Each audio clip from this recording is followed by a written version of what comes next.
and I give the floor now to the representative of Pakistan. Thank you, Madam President. We would like to also join colleagues in thanking Director General Grossi and Under Secretary General Di Carlo for their briefings. Madam President, Pakistan strongly condemns unjustified and illegitimate aggression by Israel against the Islamic Republic of Iran. Pakistan stands in resolute solidarity with the brotherly people of Iran. We offer our sympathies and condolences on the loss of life and damages due to these heinous attacks. The Israeli military strikes violate the sovereignty and territorial integrity of Iran and clearly contravene the UN Charter and fundamental principles of international law.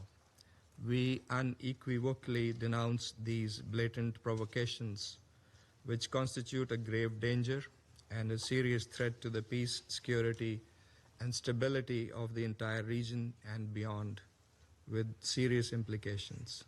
Iran has the right to self-defense under Article 51 of the UN Charter.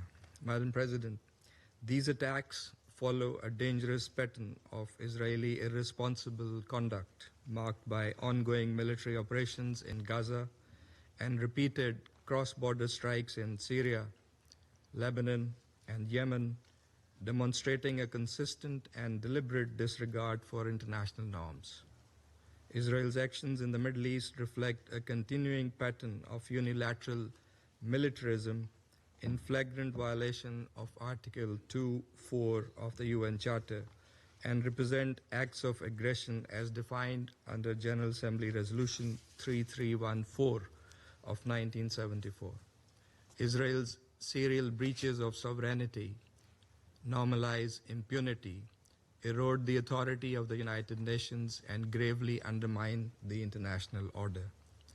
Such blatant aggression and contempt for international law has already had devastating consequences. In Gaza, tens of thousands of civilians have been killed as a result of Israeli military onslaught, and a humanitarian catastrophe has unfolded under an illegal blockade that has in fact been there for over 15 years. In Syria, Yemen, and Lebanon, Israeli airstrikes have repeatedly targeted sovereign territory, undermining regional stability and exacerbating tensions.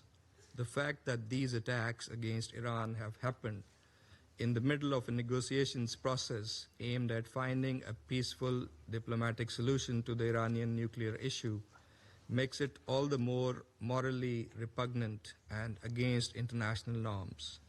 These actions risk eroding the trust and sanctity of the negotiations process, so crucial for the peaceful settlement of these issues. Madam President, Pakistan reaffirms its support for the resolution of the Iranian nuclear issue through peaceful means, diplomatic engagement, and sustained dialogue. The JCPOA was an outcome of painstaking and arduous yet constructive negotiations. It charted a roadmap to comprehensively address the concerns of the parties involved by clearly defining their relevant obligations and responsibilities. The illegal use of force against Iran and the ensuing situation are likely to frustrate the ongoing diplomatic efforts and could destabilize a region that is already under very severe stress.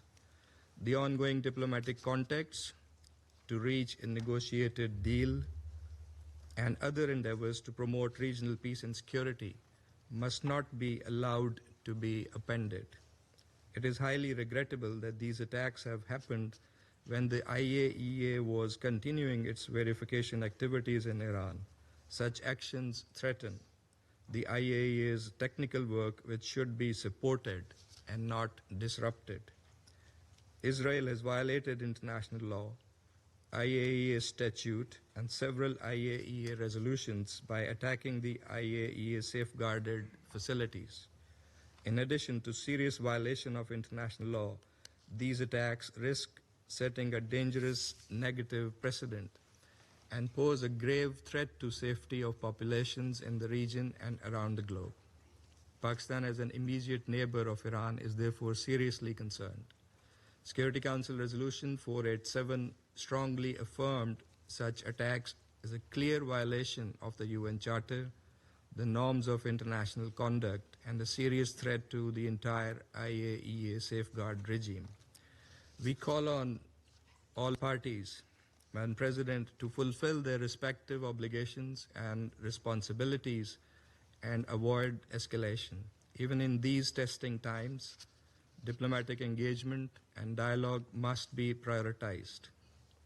Clearly, the international community is in favor of peace and stability in the region. In a few days, next week, the international community, the UN membership, was to come together to express its will to chart the path for the Palestinian state as part of the two-state solution that would usher in the long-awaited, just, and durable peace in the Middle East.